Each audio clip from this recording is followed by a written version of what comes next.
Welcome to Cockpit to Cowl, the show that explores general aviation safety topics from the combined perspective of flight instructors, pilots, and mechanics, exploring both pilot and aircraft topics to make aviation safer and more enjoyable. I'm Jeff Simon, pilot AMP/IA and president of SocialFlight. And I'm Brian Schiff, just a dumb old pilot in CFI. Man, you get me every time that you introduce yourself like that because it's talk about like shooting low compared to all the things that I look to you for, my friend. Hey, we're I gonna like to talk. set the bar low and fail to achieve. Well, on tonight's show, we're talking temps, taming high temperatures because it is getting warmer out there. Thank goodness for those of us here on the other side of things. Um, Meaning up here in the north where it's finally starting to warm up. Yeah, south of the Mason-Dixon line is not so cool, or I can tell you that. Well, so temps are rising, and that means that we've got to talk about how do you tame temps under the cow? How do you tame temps in the cockpit and inside the cabin? And how do you tame the temps going on in your head when you're dealing with high temp environment out there, which is I think really important to cover. So Brian, I want to kick it off by asking you a little bit about is there anything that you change? You're down in Dallas. Last time I was down there visiting with you and doing the show from down there, it was going to be 100 degrees the next day, the day I got out. Yeah. And is there anything you do different when you're flying on a hot day down there? Oh, sure. I sweat. Yeah, I mean, there are a lot of things you have to do differently. You need to dress for it, and you need to try to keep the airplane as cool as you can ahead of time. If you're unfortunate and don't have an airplane in a hangar and you have an airplane sitting outside, it's going to be pretty hot. Um, I will be honest with you, Jeff. I have an airplane that does not have air conditioning. It ha actually has two, one on the left, one on the right, and we open them, and the big fan on the front. But if that's not enough, it's hot, and I'll be downright honest. I will not fly when it's that hot. We have a local flight school here that equipped every one of their airplanes with air conditioning. And I know you just did that, and I think you have a lot to say about that, but I would only want to fly that. We have cars, almost every car out there has air conditioning. Why is it that airplanes, as a general rule, don't? I mean, I understand we got a weight problem, um, and then energy problem, and we're trying to conserve everywhere we can, but and then once we get up to altitude. So I will plan my flights to go high as I can. And sometimes I'm fooled by an inversion layer and I get up there and I'm climbing and doggone it, it's getting warmer and warmer and warmer. Um, we, at the airline, we are fortunate enough to have good air conditioning, but a lot of times, in the summer when everybody's flying, these aircraft get rode hard, put away wet. And we'll get one without an APU, auxiliary power unit. And for those who don't know what that is, it's like if you have a motor home, it's the generator that you can turn your air conditioning on when you run your generator. Well, so we don't have air conditioning on the ground when the engines aren't running. So we'll rely on airport air plugged into the airplane. And sometimes the people on the ground they plug in the air, and I'm no expert in fluid mechanics, but I know that I've played with a hose before. But they'll plug in this air hose and it's got a kink in it like you never seen, and the airplane gets really hot. And it's up to us to say this far, no further, stop. We're not boarding until we get the aircraft cool. And so sometimes we'll have to delay flights, but we will consider passenger comfort first. You just can't get into a hot airplane. Heat stroke is a big problem for Mhm. passengers and crew. Uh, so to combat that, we've got to keep it cool, get cooler air in it, Yeah. block the sun, and keep hydrated. Those are the things as pilots that we can do. I know that I want to talk about something that we use, and almost every airline pilot has it now. Is these Kinder Fluff things? They're expandable sunshades, and I'll show you a picture later. But they stick to the window. And you told me something very interesting about that. I'm using them on an airplane that has a glass windshield. These cut out a lot of heat. Look. So they're worth their weight in gold. They're like 17 bucks on Amazon, and I'll tell you where to get them. But you cautioned me about something like if you have an airplane with a plastic windshield or plexiglass, You don't want to put this on it, do you? Or can you? Well, it gets that's a tough one to answer because to some degree the answer is like yes, you want to use shades if you can to keep things cool. Certainly when you're 100% when you're on the ground.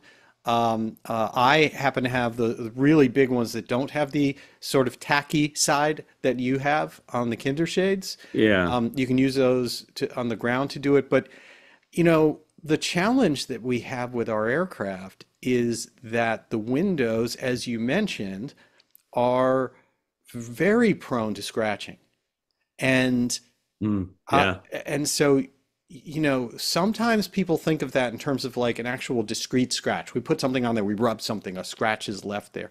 But in other cases, I've seen people put things on in the same place every time, and then just the vibration of being in place, when you take it off, you see it's got a wear mark over time, and you can see that kind of develop. Now, I'm going to be doing some testing on the Bonanza with Jet Shades. That's a company that makes some products out there.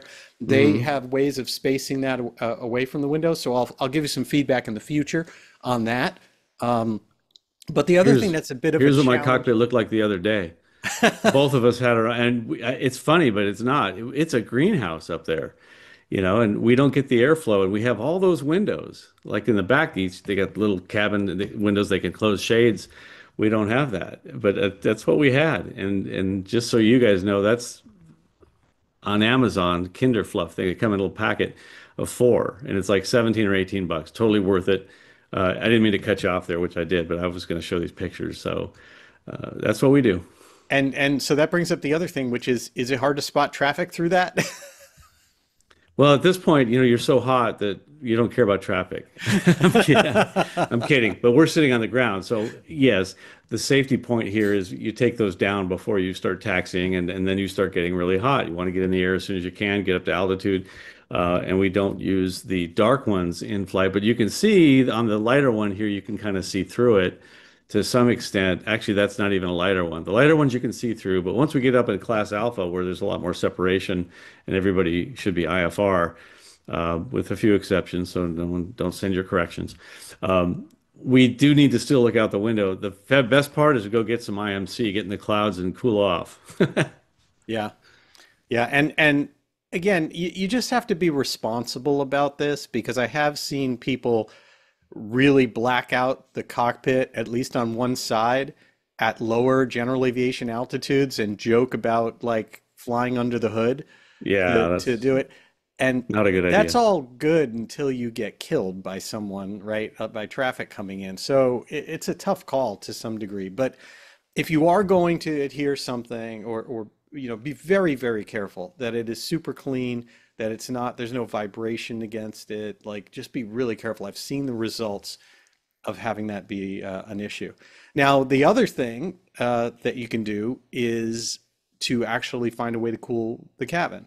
And I know at Oshkosh for you can always go around at AirVenture or at Sun and Fun, and you can see there's a number of companies that make like ice box coolers, which you put ice and a little bit of water in a cooler with a fan and a heat exchanging coil, and then there's people who make them themselves and put a little fan in. It's a really simple system where you literally have like a heater coil you get used or new or whatever that you stick in the ice water, and then a couple hoses that come up to another coil that and just a pump, just like a fish tank pump that just pushes it around, and then you blow air through it. That's only as good as long as the ice lasts. And so you have to wait to the Yeah, I was gonna ice. say, I feel like that'd be 5 minutes here. Yeah, it might not be that long. Yeah. And some people say it's a lot better than nothing. It gets you up to the air temp. It does, there's different things that can help.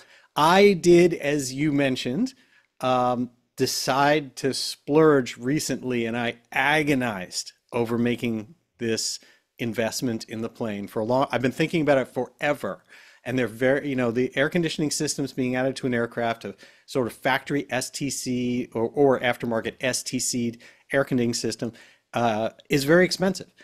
For my aircraft, in the end, I decided to go with a system that is called ACE from a company called AC Services in Tennessee.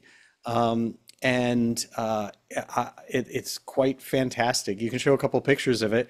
Yeah, Um, I'll pull it up. I want to say, I see in the chat people talking about dry ice. Please don't use dry ice. I mean, you can asphyxiate yourself with the carbon monoxide and did the gas. someone literally say use No, dry ice? I don't see what I just see a dry ice in the conversation going on, and I don't want. I just want to touch that. Like we can literally in our cargo compartment only carry so much because even in the cargo compartment it'll start giving off too much. So we're limited.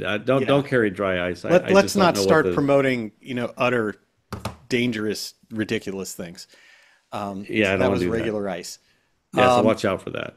yeah, so if you want to bring up a picture, I'll show you what I finally decided to make my kind of lifelong splurge on, and I saved up for a very long time to be able to do this. You And got a hot air balloon? oh yeah, Is so that that was my home airport. First of all, temps are rising, lots of cool things going on. I thought that was a cool shot. it was So so hot that they didn't even need to put the fire under the balloon? yes, exactly. At one point, it came in a lot lower than that. I was worried that that it was going to do a little touch and go on the Bonanza, but yeah. So push ahead on this, Yeah. and so the system I went with from AC Services down in Tennessee is really they focus on Beechcraft. They may do other aircraft as well, though, and it's a very cool system because it replaces your heat system as well as your air. I mean, there is no air conditioning system before, but it makes it all automated.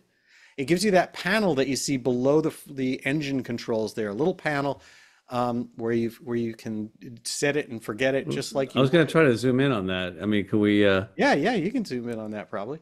Um, and I I'll show you a few more things once we zoom in on that. It's totally automatic and it's remarkable.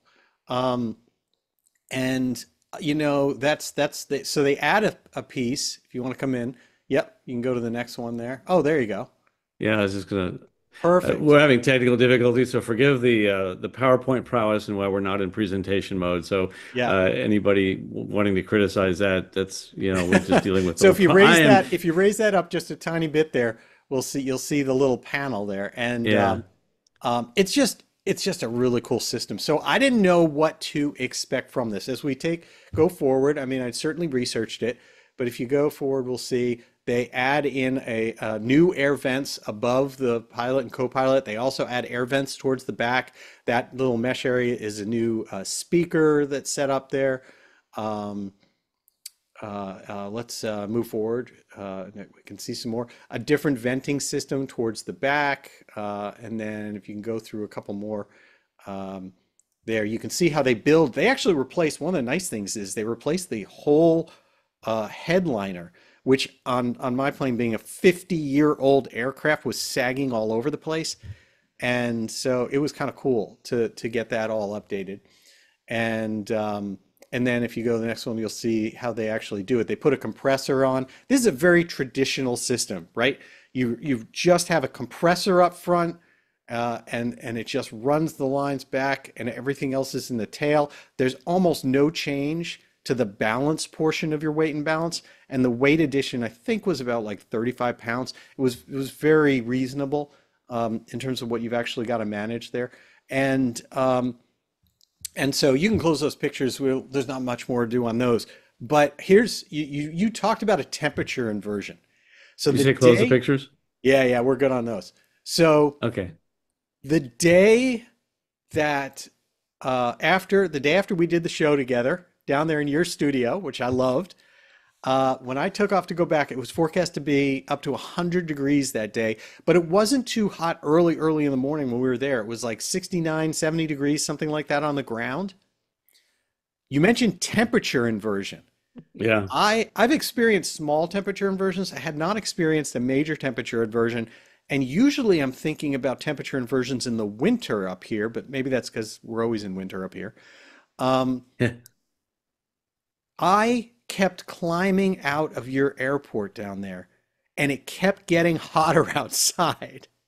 I got up I think I got up to 7,000 feet, and it was 85 degrees outside air temperature Yeah. at 7,000 feet, and it kept going up. It was brutal, but the nice thing was it was Yeah. ice cold with that system. So even though it's kind of brutal, these systems, they cost between, over $30,000, most of them. Um, it The one really you put in, how much it was the one you depends on put the in? aircraft, but they're pretty expensive. There's other companies. There's companies that Yeah. make electric versions. I really, really prefer the one that's direct drive compressor right off the engine instead of going through a series of things like put in another alternator, have the alternator make electricity, have the electricity turn an electric motor, have the electric motor turn a compressor. I'm like, no, thanks. Turn the compressor, compress the freon, let it expand and get the cold air. Like it's that simple. Yeah, exactly. And as far as inversions go, I think it's important to talk about flight planning just for a second. Yeah. When you're looking in the summertime temps, we talked about density altitude. We don't need to beat that up. But when you're looking at keeping cool and going aloft to cool off because of these inversions, just make sure you look at the winds and temperatures aloft. Those are usually on the same chart and see what the temperatures are as you go higher. You might not want to fly as high as you think, and there may be a lower altitude that's cooler than the highest altitude you can get.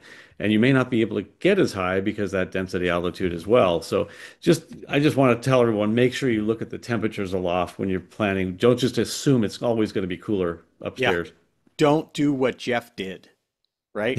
Look at the Yeah. temps. We looked at winds. We looked at weather. Yeah. We looked at NOTAMs. The one thing I And didn't forgot look about at temperatures. was temperatures. Yeah, exactly. Yeah. Anyway, so that's my Yeah. my shout out to AC services and their air conditioning system, just because, and there's people who have said, hey, you should have found another aircraft or something like that. I disagree. I mean, I love my plane. A lot of people really, really love their planes. And if they have gone and made an investment in it, you got the panel the way you wanted to, you got everything working the way you wanted to, you got maintenance down to a reasonable level. Sometimes it makes sense to invest in it. I will say that. And Yeah. the other thing which is kind of cool about this system is it has no restrictions.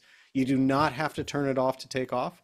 It comes with a There are guide. no operating restrictions, like you just fly it like you always do. You fly, well, You know, let me say, they tell you there's a very small percentage performance change when it's in, and they give you that to calculate. I believe it's a 3% difference, but I'd have to look at the guide exactly. Um, and they tell you you can leave the system on for takeoff, but add 3% to all of your numbers for calculation of distance and something like that. so like Um, your fuel burn, you're going to burn 3% more fuel, or in theory, yeah. maybe a little bit slower, a few knots Yeah, slower. so I experimented with this en route, and what I found, because you can turn it on and off as you go really easily, and what I found is with the compressor on versus the compressor off, it was about 2 knots. Maybe sometimes it got up to three. Occasionally, it's really hard to tell when you're talking about small numbers like that. Yeah. Um, but it was about 2 knots, I'd say, 2 to 3 knots maybe.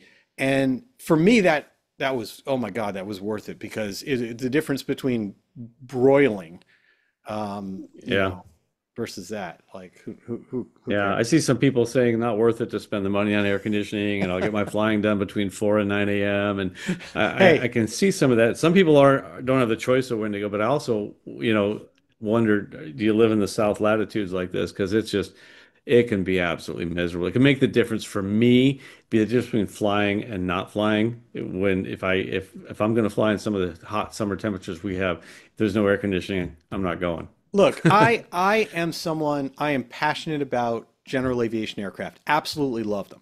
Anything Yeah. that can improve them, I'm all for. I want it to be cheaper, but anything that can improve them, I'm all for. I'm not a hater on whether you should do things or not do things. There's just as many people out there that would say, don't go invest in a brand new panel, fly VFR. I mean, there's lots of things that you can say don't do, but Well, and this everybody's we don't different, we don't do this, right? We're not in general aviation usually because it is the cheapest way to spend time. It's not. We do it because we love it. And so Yeah. if you can afford a new gadget for your panel, if you want to do IFR and you can afford or you're an IFR pilot, you fly in IMC, it makes more sense to invest in a lot of those things. You know, smoke them if you got them. Like go for it. This is Yeah, something everybody for has me. different Right. priorities. Yeah, Yeah. for me, this was a lifelong thing. I waited forever and saved up trying to do this, And and no I love regrets. it. Yeah. No regrets. Oh no. Yeah, that's good. Yeah, and Not it yet. also, to my friends in Alaska, yeah, enjoy that now. Let's talk in February. Yeah. But all Anyway, airplanes have heat, They all have a good heat source. yes. Wait, yes, Um, exactly. what So, about a turbocharged, putting it in a turbocharged version of your airplane? Would there be a different effect of that?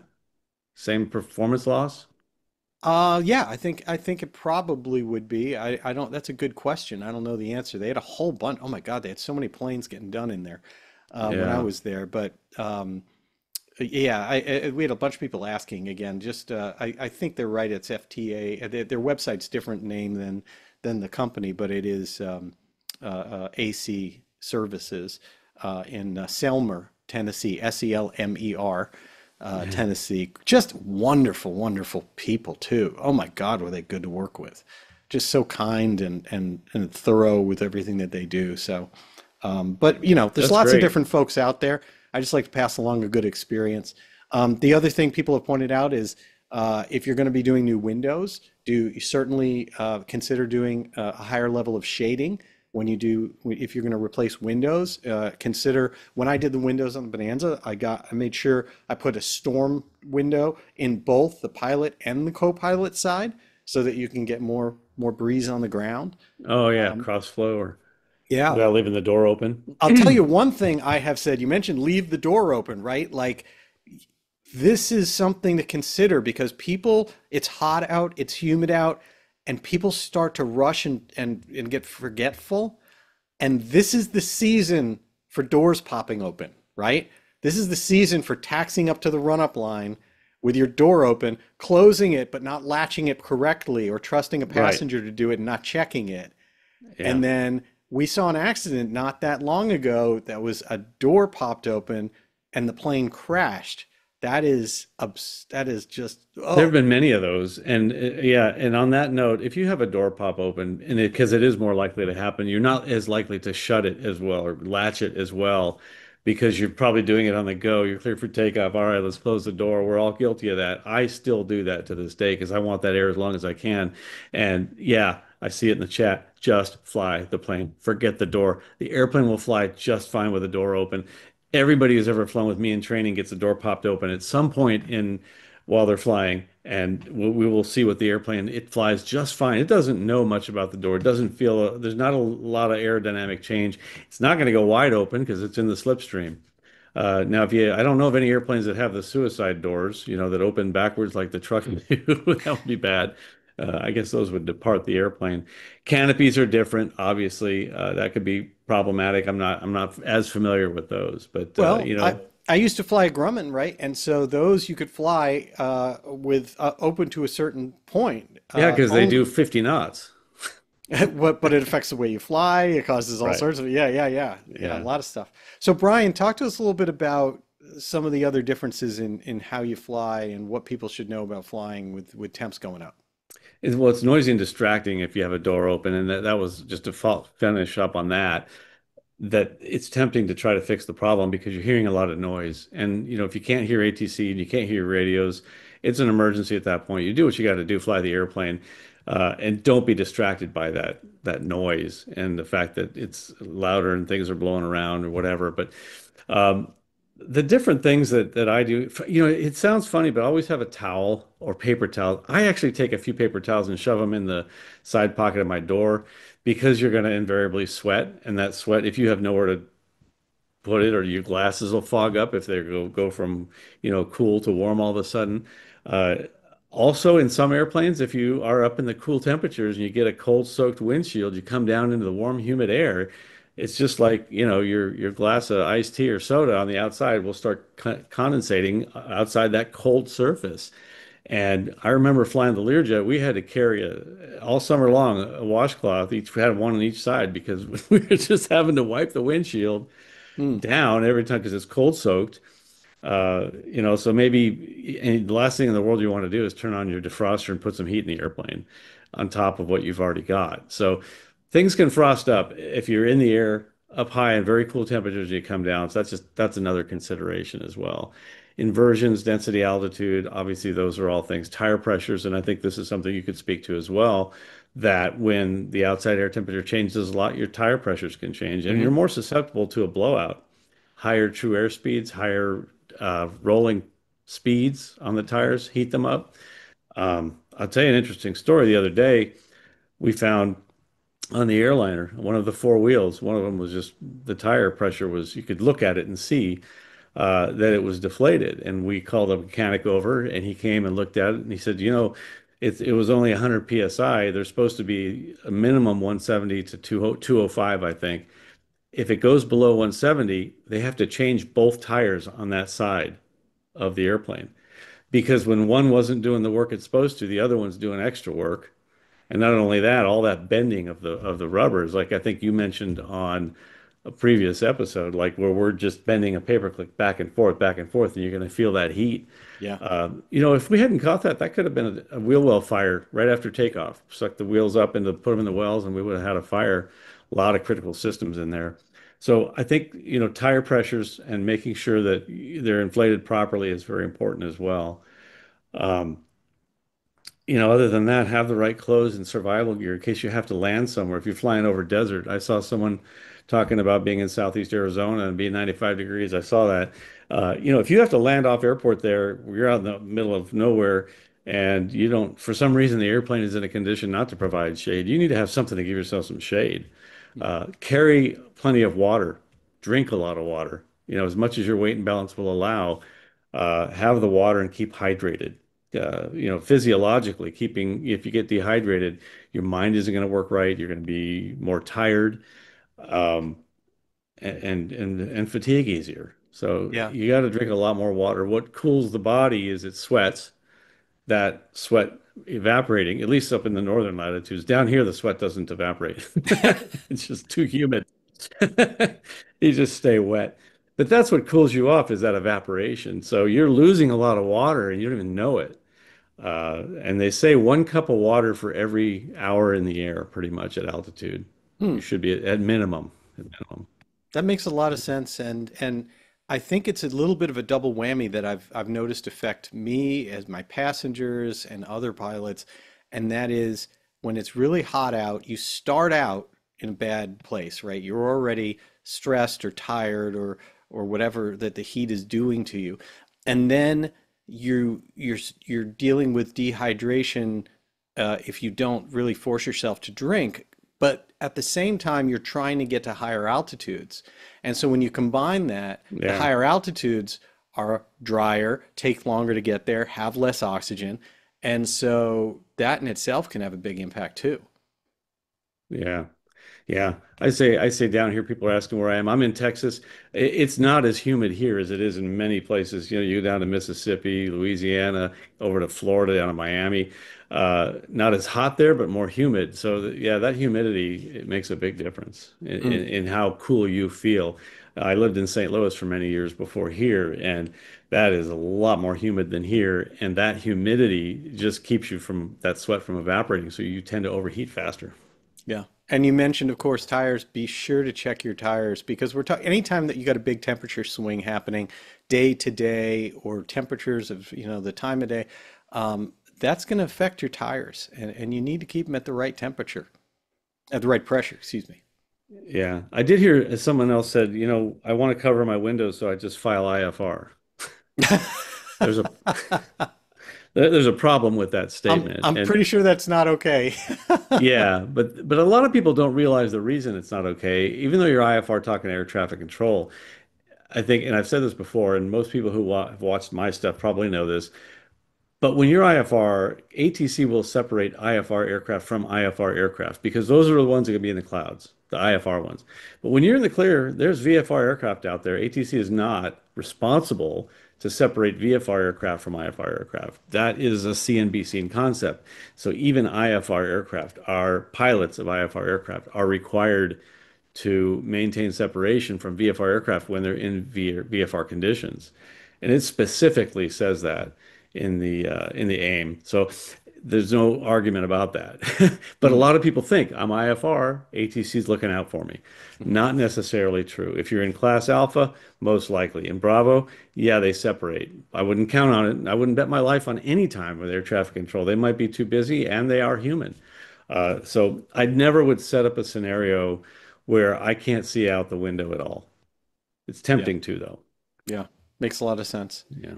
Well, let's talk a little bit about the plane itself, because in all of these different things, the other problem that you've got is keeping the engine cool. Yeah, I got questions about that. That's been a problem. Yeah. Tell me a little bit about what questions do you have?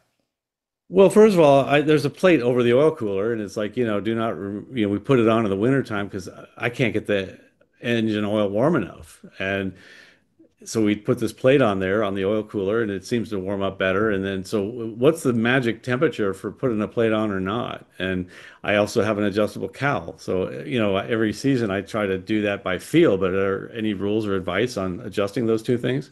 Well, certainly once you cross over into warmer temperatures, you want to get rid of anything that you've done, whether someone put tape on or put a plate on to restrict airflow, anything, you want to dump that as soon as you start getting normal temperatures. I mean, most of those are designed to be at like near zero temperatures, below, certainly below freezing, where it makes a difference. And also, it's a little less of a concern these days than it used to be.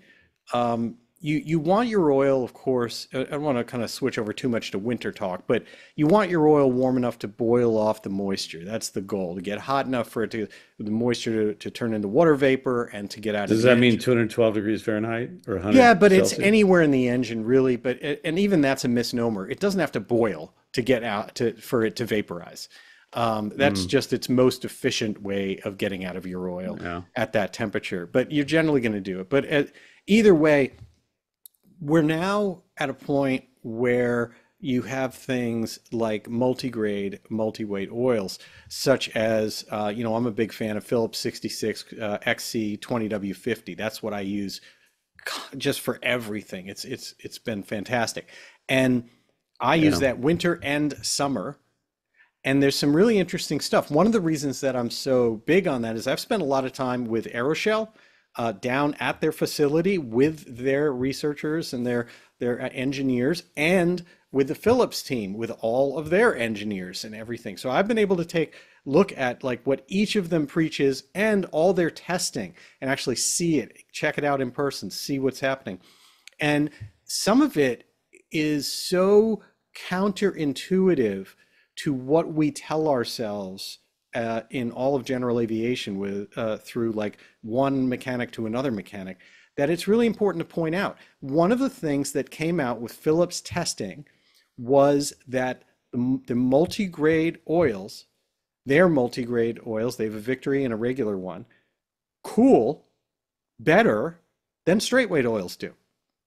So they've tested that. They monitored it with they set up engines, ran engines, did the testing, and that's something a lot of people think, oh, it's summer, I'm not dealing with temperature swings, I should be using a straight weight oil. No, that's old stuff.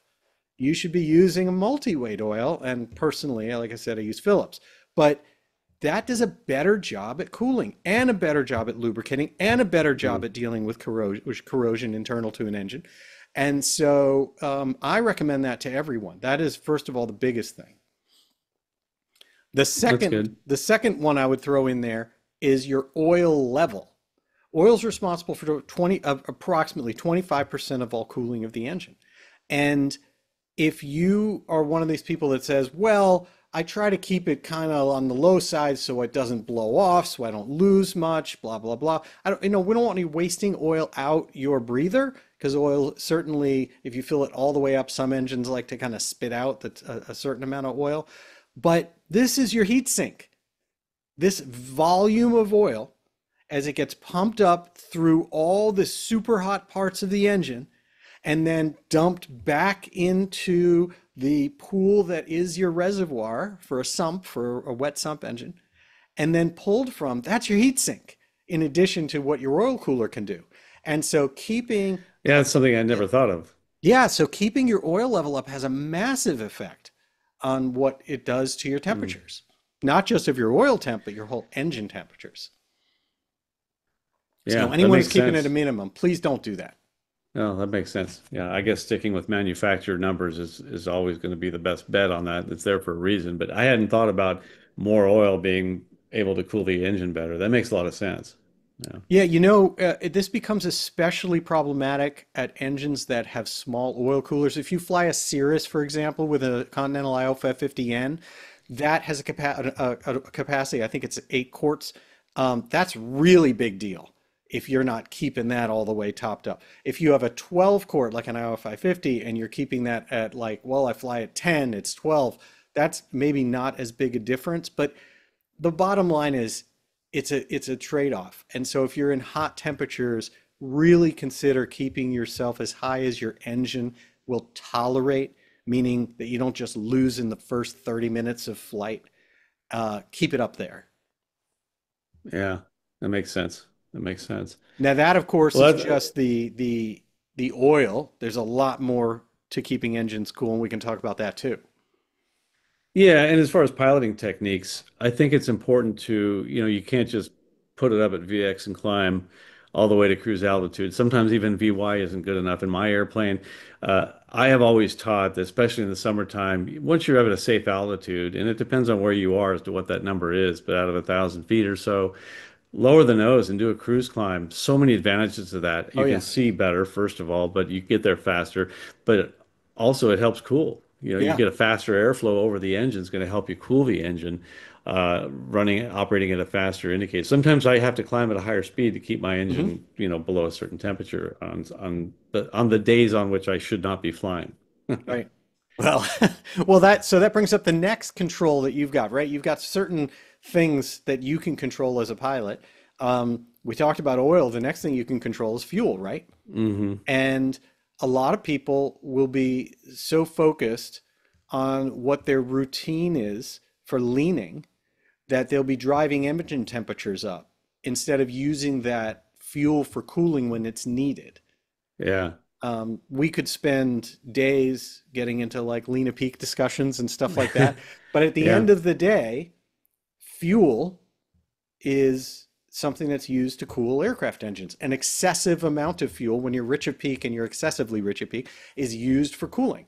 And it does a great Yeah. job for that. It does a great job for detonation control. Now you tend, if you go to the Lena Peak side, well, now you're controlling temperatures by having less power, by having a non-ideal mixture, but you're not using fuel in itself for cooling. You're using power reduction for cooling. So if you find that you're having problems with that, yeah, I mean, the first thing you do when you start to see CHTs go is jam that mixture in. Use every tool you have. Lower the nose, get the mixture in, do what you can so that lower power if you need to, so that you can keep that engine cool. Yeah. That's got to stack the deck in your favor. Yeah, absolutely. At some point, what about cruising as far as you lean it out like my engine? I'm not going to go lean a peak and I'm not going to go nuts with looking at temperatures. It's just an 0360. Uh, I lean it till it's rough and turn it back in until it's smooth. That's Yeah, basically how I lean my airplane. Should I go a little richer in the summer? only if you need to for that cooling, but the answer is yes, you can. So you start with what you want for what's healthiest for the engine, meaning like you brought it back to where you knew you hit lean peak by or at least one cylinder started going lean peak Right. when it got rough, and then you give it that couple clicks for it to smooth out. That's fine for that engine, no question. But Yeah. if you're on a hot day and you need to do more climbing, or even if you're cruising, as you mentioned, and you're going along like that, and you find that your engine's warmer than you want it to be, then yeah, add fuel. Add fuel to do that. Now you have to be a little careful with all this because there's so many caveats, right? Like you're an expert, Brian, in like knowing if you fly at certain altitudes, you need to lean out so you don't lose too much power. When you go over rich, you're gonna be losing power. So I'm not trying to get into all the corner cases. I'm just trying to say, don't forget oil's number one. We've got fuel number two. Then we'll talk about some other things like baffling. Yeah. I think I took the cowl off my engine at one point and saw the baffles going the wrong way. I think is that what uh, as far as the baffling between what? Tell me what you're talking about. Actually, I'm not sure. Well, we got air-cooled engines, right? We all know that. And unless you're flying around with a Continental CD 170 diesel or something, we're dealing Yeah. with air-cooled engines. And the efficiency for cooling of those engines is how much of that air can you direct over the fins and then exit the aircraft. Cowl flaps have to do with how it exits, which is just as important as how it enters. But that pressure box, which is usually above an engine, there are a few engines that do it the other way. That pressure box is where you contain all that high pressurized cooling air and direct it over the fins. And that is a series of fixed or metal baffles and flexible or silicone baffles. So And I don't know if that's is these orange ones the ones you're yep, talking there about? you go.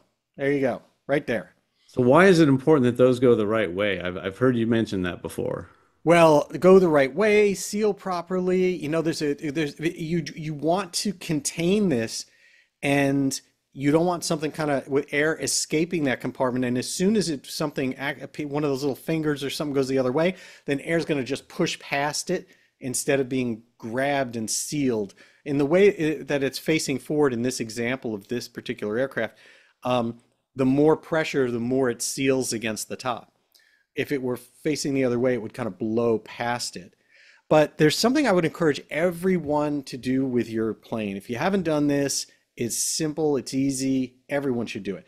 You go and you prepare yourself for a darkened hangar or go out at night, whatever you want to do, and put a light underneath in the bottom of the cowl, inside the cowl, in the bottom, like a shop light, whatever, something bright. And then you look in from the inlets with the cowl closed. And this is even better if you have a borescope. You can get a cheap borescope off Amazon, do whatever you can. Get something, look in there, and you're now seeing light leaking. And those are your air leaks. Now you should only see light coming up through all the spaces in all the cooling fins of your cylinders. That should be the only place that light gets from the bottom of your cowl into the pressure compartment. I see. So you're trying to drive the air through the cooling fins. Yes. Yeah. Okay. And one of the biggest things that people, I think, underestimate are all the fins and baffle pieces they don't see. So, for example, there are intercylinder baffles that are in between each cylinder. And because the base of the cylinder doesn't have fins, only the head usually has the real fins. And so you really need to make sure everything's in its place. I've seen so many times that those are out of place. There's a big gap, something like that. Do what you can to be able to make sure all those are sealing properly. And then a lot of times, like a tube will be removed, and someone will leave the hole open. There's a million ways that this can all go wrong. Arm yourself with a big old tube of RTV and get in there and see what is kind of leaking air and seal it up. And you'd be surprised that even a gap that's total volume might be the size of a quarter cumulatively can have a big impact on your CHTs, on your engine temperatures. Interesting. Wow. What does a renter do? You know, you rent an airplane. You just have to rely on all that being done properly, I guess. Well, it's a good point. If you don't own the aircraft, there's only so much you can do, right? If hopefully you're renting it wet, because then you can be Yeah, then like, you then mixture. yeah, you can tell them, well, Full fuel's power. going to be my answer. Yeah. Full power, full rich all day long. But but no matter what you fly, right? If you rented a car and you knew it was low on oil, you'd put oil in it. You why not check it? Why not know Yeah. if there's a problem and ask someone to fix it if something's going on having to do with this? I did see someone post something here. I don't know why about Marvel Mystery Oil. Can we please be done with Marvel Mystery Oil? Done, gone. Like get rid of it completely, please. Mike Bush, a good friend of mine who I do a lot of work with, he many years ago did an article on what's in that stuff, and it's like perfume and pig fat and kerosene and like no, no, no. Yeah. Oh, but it's so much cheaper. Oh yeah, yeah, yeah, yeah. Yeah, I guess that's the Anyway, thing. so baffling, baffling. Go check that out. That's once when you look at it, you can control baffling, you can control oil, you can control fuel, amount of fuel, and as you mentioned, most important thing, you can control the way you fly. And I want to bring up another point to ask you about. There's a big difference between starting a flight after a quick turn, like fueling up on a hot day, and starting a flight with a cold engine that you maybe just warm up just enough. Do you plan your flights any differently with that? Meaning, like you're taking off with a hot engine? No, I've never No, given any thought. I'll be honest, I haven't given thought to that. No, I haven't. I think that should be part of the pre-flight process. If you've just Okay, come in so I on a landed for hot day, fuel and I'm taking off again. yeah, you just landed with hot cylinders, right? Yeah. We're not talking 100-degree cylinders. We're talking 350-degree cylinders or more. You just landed that way. Your oil is all hot. It's already been up there. Everything's been working to cool off as much as possible. I And mean, all hot you starting do, a fuel injected oil engine is something I've thought about. That's okay, that's definitely we a can talk thing, about but that too. But in the cooling side, I think as a pilot, you should be prepared as you go down that runway and you rotate and you begin your climb, that your eyes should be on your temps because this is going to be a lot different than that first takeoff of the day in what you see. interesting. I didn't think it would be that much different, but I suppose it would be. What is a temperature that should concern you? EGT, Well, CHT, which one is more important? And like, what would be the max number? What it, would it concern you enough to power back? it's sort of all of the above. I'm not saying like, um, well, your red lines are what power you back. So if you're talking about CHTs, I know that there are different limits, of course, between Lycoming and Continental. I'm not even going to go into that because my red line is 400, period.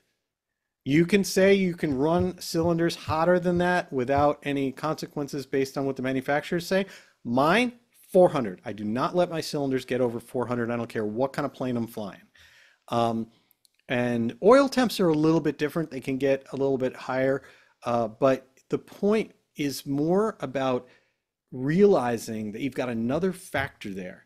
Because if you just warmed up your oil to 100 degrees, because that's sort of like where your green line starts, 100 degrees Fahrenheit, and your cylinders are just starting to warm up, and you've gone through your pre-flight check, even though it's a really hot day, that takeoff, you've got this big buffer before you can expect high temp issues where you're really worried about your CHTs. You're Hmm. probably not worried about your CHTs in the first 100 feet, right?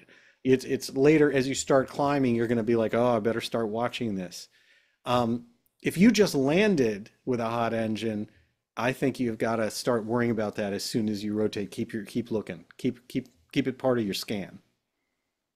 That's a good point. And I mean, if you have to power back, if you have to go back and land, stop your climb, maybe level off intermittently. Yeah. Step climbing is a thing for keeping an engine cool too. That's something that I've also done as well. Hmm. The other thing you mentioned about vapor lock, it's not. We can talk about hot starting and hot starting, especially fuel injected engines. Yeah. However, keep in mind on a hot day that the same or similar, I'll say, issues occur between your tanks. So if you've been going off one tank, you just landed, you just fueled up, and everything's hot, and you're on Hmm. the left tank.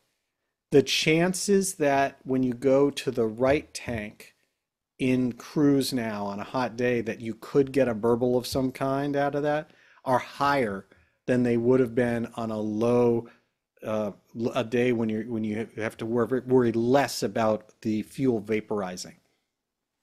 Hmm.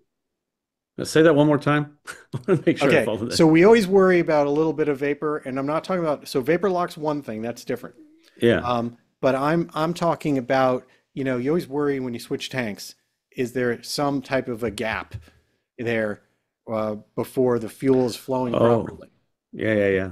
That is more of a risk in a regular avgas engine on a hot day than it is going to be on a cold day. I never even thought of that. Of an air gap due to vapor, like vapor. in that fuel line. Yes. Yeah, Have, it's not. I've never It, experienced that that I well, know of. what happens is you get little small gaps that can form, and then it's just the fact that at a low temperature, that's a small air bubble. At a large at a that's a larger bubble. I'm not talking you're not usually going to have a problem. It's going Ah, to I be a get you. burble, but you're gonna notice it. It's different than vapor lock. Yeah, that's interesting. And Yeah. the other thing, which I've talked with Hartwig, for anyone who's got fuel cells or fuel bladders in their plane, is that higher temps you're going to deal with a lot more concerns if you don't keep your bladders full. Then that vapor is drying out those tanks and eating the life of those tanks also. So keep your tanks full. Mm. Yeah, that makes sense. I try to do that all the time. Especially in a humid environment where it cools at night, you've got air in your tank, then you're going to get some condensation, then it warms Hmm. up, and that water gets to the bottom of your, Yeah, what's not getting all over everything else is getting to the bottom of your fuel. And hopefully you yeah. sump it out, but why give it the opportunity? Yeah, vapor is the enemy of fuel bladders, period. It dries it out. It goes through a cycle of swelling versus cracking. Yeah, vapor is the enemy. Keep your tanks as full as you can, which again has to be balanced with it's hot and you have to worry about your weight and balance. Yeah, yeah. Tough, And tough, there are tough some. questions. Yeah, it is. And I remember there was a time, interesting, just little factoid. It has nothing to do with, what any of us are going to do, or unless you're flying corporate jets. But I know that there was a time we were really trying to stretch the range of a Gulfstream flying from the Middle East back to the United States.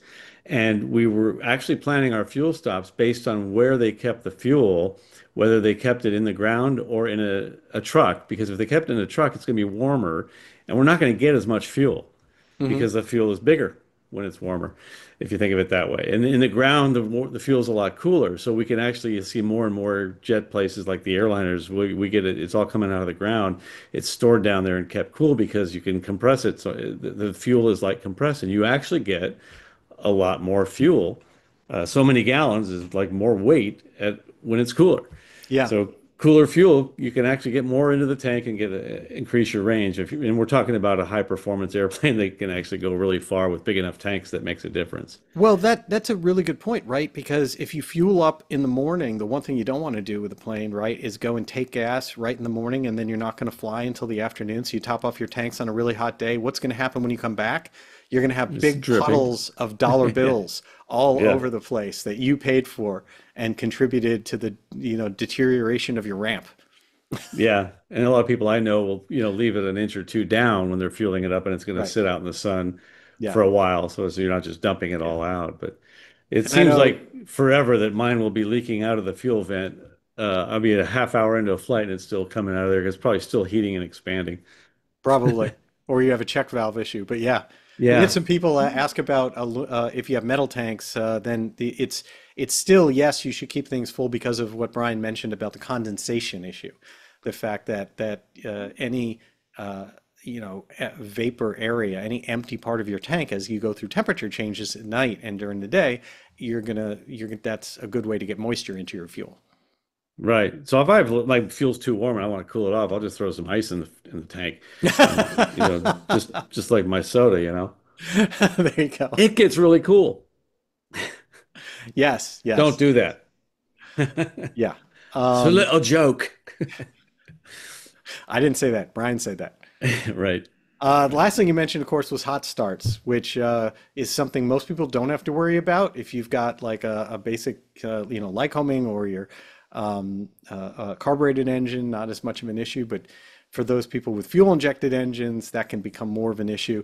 And there are lots of techniques. Check with your forums for how people do stuff. But there's also a surprising amount of bad information out there. There are a lot of pilots have like the perfect way. It's amazing how many of the perfect way to hot start a fuel injected engine there are. It's hilarious to me. Like, Yes. Yeah, this, and I've got my own. I'm not going to lie. I've got my own. I go and basically crank it and start, tickling the fuel pump, and it works every single time. But other yeah, and every people, airplane's got its own personality with hot starts too, and yours may be different than another one. True. There's also a little inside baseball for everybody here. There's also bad information that goes all the way into POHs, into the pilot operating handbooks. This exists. So here's a little quick story from an engineer who was part of development. I will tell you that that it's interesting on Bonanzas, on IO550 situations for those, for example, there is you have the ability to have your throttle and your mixer out and run the pump, and it will cycle cooler fuel through parts of the system, not all of it, but parts of the system, which helps you know, in theory, cool that down, and you don't have as many issues. You're sort of pre-cooling the mechanical fuel pump area and things like that, and and part of the throttle body. Doesn't always work all the time, but it has some effect. There's that. What happened, which is interesting for all the Cirrus folks, is when they certified the Cirrus, they took the same instructions and just used it from the Beechcraft side. Without the same technology under the hood? Well, it turns out that on the IO550N that's used in the Cirruses, there's no return line. Oh my gosh. Today they're still doing that? Yes, it's still there. It's still in the manual. Okay. So the procedure is not going to hurt anything. No, but But I've there's, done that procedure in a Cirrus and it works. oh, well, good for you. Let's hear Funny it. enough. But maybe it didn't even need to be done. Maybe I that's am the, not saying that hot starts are not difficult in the Cirrus. They are just yeah. as difficult as in many other things. But one of the reasons that they are difficult is there is no return line. You can go look at it. It goes one way. There's no return line. You're not circulating Is it going the to spill on the coolant. ramp when it's flooded? No, Is that? no, it's just going one way and it's getting blocked, and Oh, so I you're see. listening to it, but it's not doing, it Yeah. wasn't designed for that, and they just copied the same POH material. So Yeah. I mean, yeah. I've heard also you just flood the piss out of the engine until you hear it dripping on the ramp, and then you've purged it enough. Of course, have a fire extinguisher nearby, you know. And what happens when you hear that pop, or someone says there's fire? You keep cranking. Yeah, keep cranking. Yeah, definitely. Keep cranking. Oh man. Any other tips of yours that when you go out there, because I'll be back out there with you shortly. What are we going to be doing on a hot day? We're going to be inside the house watching baseball game or something like that, you know, in the air conditioning. We'll be or flying your airplane. Okay, fair enough. Fair enough. Yeah. Well, I will say one last thing on a hot day for everybody out there. Resist the temptation to decide to that you are going to wash, wax, detail, buff your plane in direct sunlight. Please, every bottle, everything that's out there says don't do that. It's true. Don't do that. Get fine shade, borrow shade, move under a tree, do whatever you got to do. You can really bake some stuff on there that's a lot. It's pretty hard to buff off and wind up with marks you didn't want to have on your plane. So be careful. That's all I'm saying about that. Yeah, that's fair advice. Tickle throttle. I said tickle the fuel pump. The little switch. You It's just just, zip it on just enough to get that going. right. Sometimes you tickle the throttle. Sometimes when you're starting a Cessna, you gotta, I won't say what I say, but you T- gotta, you Tickle a know. co-pilot. Everybody's got a way to start these engines, and sometimes they have their own personality, which just cracks me up that now with car engines, I can take my phone and I can do the app from away. It's going to start. But I remember before we had all these electronic fuel injection that, you know, with a carbureted engine, they all have their own personality. How many pumps does it take? And when it doesn't start, when you smell the gas, stop pumping. You know, there's just so many different ways. How long do I run it? Oh, I do have one more serious piece of advice. Mind starter limits. And I think you would agree with me on this. Ooh. That is a big deal that I have Oh, seen people in a hot temperature with getting a hot start situation. They're cranking and cranking and cranking and cranking. And I'm like, oh my God, they're going to kill their starter. Talk about that real quick and then we'll say goodbye. excellent, excellent point. Thank you for bringing that up. The best thing that you can do if you're having trouble starting your plane after a reasonable short cranking cycle is to take a break. Just go have a Take a beer and then break. come back and then I'm kidding. Forget what Brian just said. Go have a Take a soda. break. Yeah. Go to the bathroom one more time. Talk to your friends. Open up the cowl. Let things cool down. Do whatever you got to do. Do not these things are not meant to be used that way. Starters are not meant to be used where they're going for, a minute or more at a time. And that's not just true of the starter, it's actually true of the contactor, right? The solenoid that's in Yeah. here. If you look at, if you've ever had to replace one of these, the solenoids, they have one that's called constant duty, that is for your master, and one that's literally labeled intermittent duty, and that is for your starter. You don't want to be using these things, for that period of time. So, Yeah, mind your POH. Usually the limitations are published in there and they're there for a reason. And also get your engine manual too. yeah, makes sense. Absolutely. Well, Brian, we've come to another end of an hour of Oh Cockpit my to gosh. Cowl. I thought we just started. Oh my gosh. And all three people who joined us tonight, they stayed with us this whole time. I can't believe it. Well, we're grateful to all of you for taking time out of your evening to join us here. I will tell you what's coming up. Tuesday, June 12th. I know I'll be on. That is the Schiff show, Brian. 8 p.m. Eastern time, if I get that Thursday? correct. I think you said Thursday? Tuesday. Thursday. Thursday. Yeah, 2 nights from now. Yeah, the Tuesday shift from now. show. Thursday. Sorry. Thursday, June 12th, 2 nights from now. What are you going to be talking about on the Schiff show? We're going to be talking about thinking right for a safe flight, what the mindset of a safe pilot is, and some very astonishing things that we've learned about those who crash airplanes. I'm going to be joined by Aaron Dabney, fellow member of the board of NAFI, and also he's got a flight school down in Waco, Texas. And we're going to be talking about the human, the softer side, the mushy stuff, but it's the stuff that's killing pilots. Very important. So join us Thursday night, 7 p.m. Central, theshiftShow.tv. I will absolutely be there, and I want to invite everybody to our next Social Flight live show because it's going to be really important. Tuesday, June 17th at 8 p.m. Eastern time. So that's the following Tuesday, next Tuesday.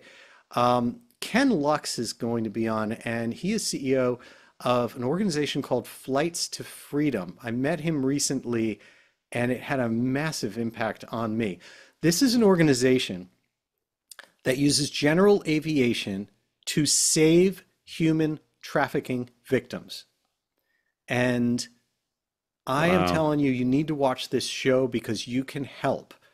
There, this, we hear these, we know all about this, right? Fly to help save pets, fly to take medical flights, to help people get to their medical flights and things like that. I'm going to tell you, I'm going to give you a sneak peek right now to this, that this is critical and it is something general aviation can do that no one else can do.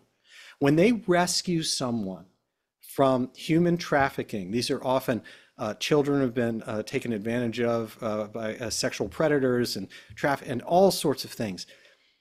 They need to get these kids to safety immediately, and they cannot use regular transportation. They don't have documents. They've had their passports taken from them. They don't have documents. They can't get in on an airliner. They need Oh, to do man. things quickly. Often ground transportation isn't quick enough. And we, all of us, can help because we can just get them in a plane, doesn't matter what their papers are, and just get them to safety. Well, I'm going to encourage everybody to watch that because I've had a human trafficking event on one of my airline flights. And thanks to the observations of a very astute and professional flight crew in the back, we did everything we were supposed to do and we performed a save that night. This child was going to be never seen again, Mm. this poor young gal. And as it turns out, we performed a save because we did what we knew we were supposed to do. We're trained on it. We followed through on it. And that is a topic that should be near and dear to every human's heart. Please watch that show. Yeah. So again, Tuesday, June 17th, please join us for that. If you can't help yourself, I guarantee there's going to be someone else that you can help as part of it. So really, really important. And their organization is called Flights to Freedom. Also, that show will be sponsored by Avemco. And if you mention Social Flight to Avemco, you save 5%. So be sure to thank them as well. And then, well, Brian, again, thank you so much. I learned so much from you, man. Well, likewise, I love our conversations as always. I look forward to doing it again next month. You got it. All So right, to man. everyone who joined us this evening, thank you so much. And from my side, I just say thank you, and I wish you all blue skies. All right, everybody. Have a good night. And remember, there's two speeds, slow and screw up. Go slow. Have a good night.